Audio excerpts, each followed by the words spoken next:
জাতিসংঘের মানবাধিকার বিষয়ক হাই কমিশনারের কার্যালয় গত 12 ফেব্রুয়ারি বাংলাদেশের জুলাই আগস্টের ছাত্র শ্রমিক জনতার ওপর দমন পীড়ন ও হত্যাকাণ্ডের অভিযোগ সংবলিত একটি প্রতিবেদন প্রকাশ করে।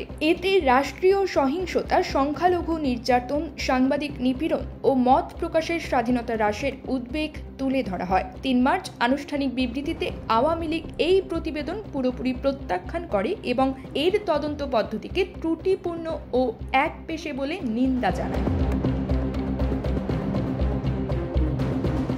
আওয়ামী লীগের বক্তব্যে বলা হয়, প্রতিবেদনটি অন্তর্বর্তীকালীন সরকারের পক্ষপাত দুষ্ট তথ্যের ভিত্তিতে প্রস্তুত এবং এতে আওয়ামী লীগ নেতৃত্বকে ফাঁসানোর জন্য মিথ্যা অভিযোগ যুক্ত করা হয়েছে। দলটির মতে 2010 সালে আন্তর্জাতিক অপরাধ ট্রাইব্যুনাল গঠন করে যুদ্ধাপরাধীদের বিচারের নজির থাকলেও বর্তমান সরকারের আমলে মানবাধিকার লঙ্ঘনের অভিযোগ ভিত্তিহীন। প্রতিবেদনে 15 আগস্ট পরবর্তী সময়ের ঘটনাবলী উপেক্ষা করা হয়েছে বলেও সমালোচনা করা হয়।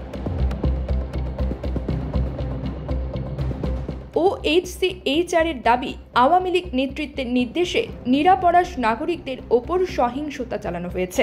এ প্রসঙ্গে আওয়ামী লীগ দাবি করে, গত বছরের সহিংসতা তদন্তে গঠিত কমিশনকে ডক্টর মোহাম্মদ ইউনূসের সরকার বাতিল করে রাষ্ট্রীয় দায়মুক্তির সংস্কৃতি তৈরি করেছে। পাশাপাশি সংখ্যালঘু হামলা, সাংবাদিক নিপীড়ন ও র্যাডিক্যাল ইসলামীকরণের অভিযোগ আন্তর্জাতিক সম্প্রদায়ের মনোযোগ দাবি করে দলটি। প্রতিবেদনের উত্তরে আওয়ামী লীগ একটি নিরপেক্ষ তদন্তের দাবি জানায় এবং বর্তমান সরকারের পদত্যাগের মাধ্যমে অবিলম্বে জাতীয় নির্বাচনের আহ্বান জানান। দলটির মতে, অনির্বাচিত ও পক্ষপাত দুষ্ট প্রশাসন বাংলাদেশের গণতন্ত্র ও মানবাধিকার সংকটের মূল কারণ। তবে আন্তর্জাতিক সম্প্রদায় ইতিমধ্যে প্রতিবেদনটিকে বাংলাদেশের রাজনৈতিক অস্থিরতার গুরুত্বপূর্ণ দলিল হিসেবে মূল্যায়ন করছে।